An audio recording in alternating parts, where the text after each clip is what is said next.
Track की शुरुआत होती है सिलान किंगडम के यूलान सिटी से। फेंग फैमिली यूलान सिटी की 4 बड़ी फैमिलियों में से एक है और हमें फेंग फैमिली का मार्शल आर्ट ट्रेनिंग ग्राउंड दिखाया जाता है, जहाँ पर बच्चे ट्रेनिंग कर रहे होते हैं और आपस में बात कर रहे होते हैं। वो बच्चा कहता है, हम यहाँ पर इतनी मेहनत कर रहे हैं और वो फेंग हाओ अपने घर में बैठा आराम कर रहा है। इस पर फेंग ली बोलता है, क्योंकि वो फेंग फैमिली का यंग मास्टर है, इसलिए वो ऐसा कर रहा है।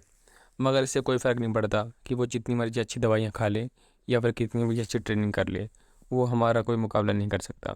वो सिर्फ वेस्ट है। उसकी इतनी भी औकात नहीं कि हम उसके बारे में यहाँ पर बात करें।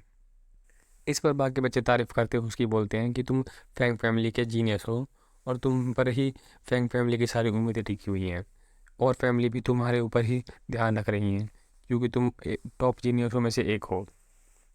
टीचर बच्चों को बातें करते हुए देखकर बोलता है, तुम्हें रुकने के लिए किसने बोला, तुम प्रैक्टिस करते रहो। और हमें अब फैंग हाउ दिखाया जाता है। वो एक टब में बैठा हुआ है, उस टब में काफ़ी सारी दवाइयाँ पड़ी हुई हैं।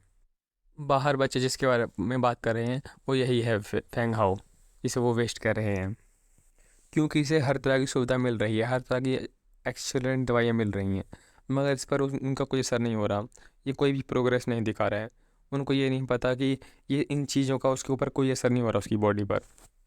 एक व्यक्ति दिखाया जाता है, वो फेंग हाओ को मेडिकल प्रॉपर्टी के बारे में बता रहा होता है, जो उसने उस पॉट के अंदर डाली थी जिसके अंदर वो बैठा हुआ है। वो बताता है, ये दवाइयाँ बहुत ज़्यादा महंगी हैं, ये तुम्हारी बॉडी को अपग्रेड करने में मदद करेंगी और तुम्हारी बॉडी को टफ बनाएंगी। वो देखता है कि जड़ी बूटियों का सारा रस निकल चुका है। इस और वो उससे पूछता है कि क्या तुम्हारी बॉडी पर कुछ असर पड़ा। तो वो बोलता है, ऐसा कुछ भी नहीं असर पड़ा इनका मुझ पर। ये दवाइयाँ मेरे शरीर के अंदर जाते ही वो ख़त्म हो गई। मेरी मुझ पर पूरी फैमिली के रिसोर्सेज को इस्तेमाल मत करो, मैं पूरा वेस्ट हूँ, इन दवाइयों को मुझ पर कोई असर नहीं हो रहा है। पर वो व्यक्ति कहता है, ऐसा मत कहिए, आप मास्टर के इकलौते लड़के हैं। पर फेंगाओ बोलता है, तुम उसकी चिंता मत करो, मैं जानता हूँ कि मैं वेस्ट हूँ, मगर इसका मतलब यह नहीं कि मैंने हार मान ली है। मैं अपने नाम की कसम खाता हूँ कि कुछ भी हो जाए, मैं अपनी पापा की उम्मीदों पर खरा उतरूँगा। हम देखते हैं कि फेंगाओ प्रैक्टिस कर रहा है और वो कहता है कि मुझे सब वेस्ट कहते हैं, मगर मैं उन सबको गलत साबित करके दिखाऊंगा। मैं अगर लोग 50 प्रैक्टिस करते हैं, सेट मारते हैं, तो मैं 100 मारूंगा। एक ना एक दिन मेरी मेहनत काम आएगी और मैं ताकतवर बनूंगा। कहता है, कौन? उसे लगता है कि उसके पीछे कोई था, मगर वो देखता है पर वहाँ कोई नहीं है। वो सोचता है कि शायद मुझे धोखा हुआ है। वो पीछे मुड़कर देखता है तो उसे एक चेहरा दिखाई देता है, जिसे देखकर वो डर जाता है और गिर जाता है। तब एक लड़की हंसते हुए अपने चेहरे में से वो नकाब उतारती है और कहती है, ब्रदर फेंग हाओ, तुम्हारा रिएक्शन बहुत ज़्यादा स्लो था, मैं तुम्हारे पीछे ही खड़ी थी।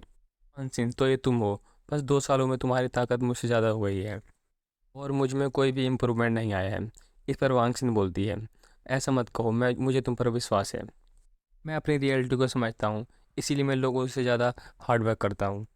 अरे तो ये प्रैक्टिस का टाइम है, तुम्हें यहाँ पे आने का टाइम कैसे मिला? कि मुझे तुम्हें एक गुड न्यूज़ देनी थी। मुझे फेंग यूए स्कूल की मास्टर दे यिंग ने अपना डिसाइपल बना लिया है। ये तो बहुत अच्छी न्यूज़ है, तुम्हें वहाँ ज़रूर जाना चाहिए। पर अच्छी खबर ये है कि उन्होंने मुझसे वादा किया है कि वो तुम्हारा भी इंटरव्यू लेंगी और वो तुम्हें भी जाने का मौका मिल सकता है मेरे साथ। इस सिटी की 4 बड़ी फैमिलियों के सभी स्टूडेंट में से तुम ही एक हो जिसे ये मौका मिला है जाने का। क्या मैं भी तुम्हारे साथ जा सकता हूँ?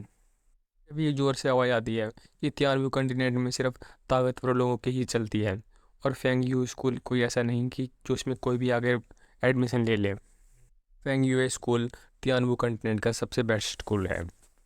और अगर ये मुझे पहले पता होता कि ये इंटरव्यू तुम्हारे लेना है, तो मैं ये पहले ही मना कर देती। तुम्हारे लिए तो अच्छा होगा कि तुम यहीं पड़े रहो।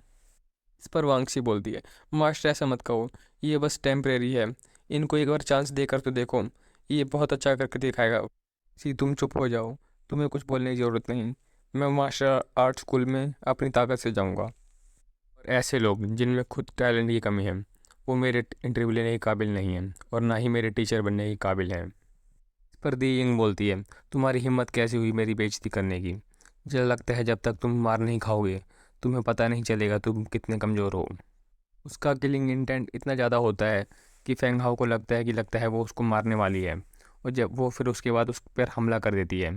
फेंग हाओ को लगता है शायद मैं इस पर बच नहीं पाऊँगा, मगर वो चाहता था मैं बचूँ और मैं आगे, क्योंकि उसको ताकतवर बनना था।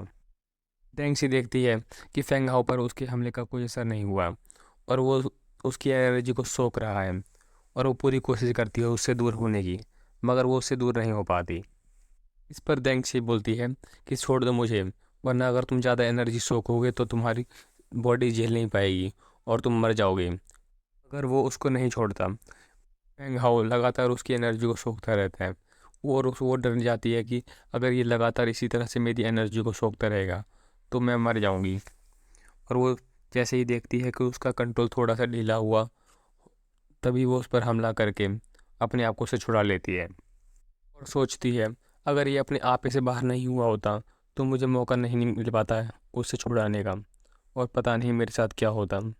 इसकी बॉडी बहुत ही अजीब है।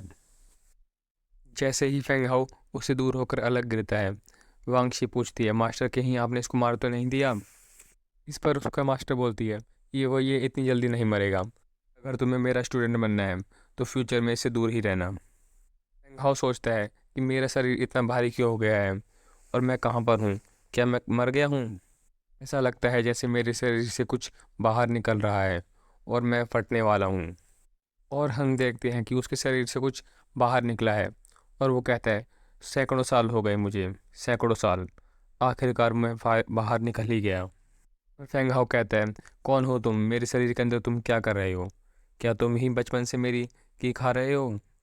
तुम्हारा क्या मतलब कि मैं तुम्हारी एनर्जी खा रहा हूँ, तुम्हें तो खुश होना चाहिए कि तुम मुझे खिला पा रहे हो, क्योंकि मैं ही हूँ बस दुनिया में ऐसा हूँ जो तुम्हें यहाँ से निकाल सकता हूँ और तुम्हें ताकतवर बना सकता हूँ।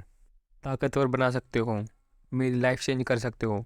आखिरकार इतने सालों की डांट सुनने के बाद मेरे पास एक मौका है कि मैं लोगों को दिखा सकूं कि मैं एक वेस्ट नहीं हूँ। चैप्टर यहीं पर ख़त्म होता है।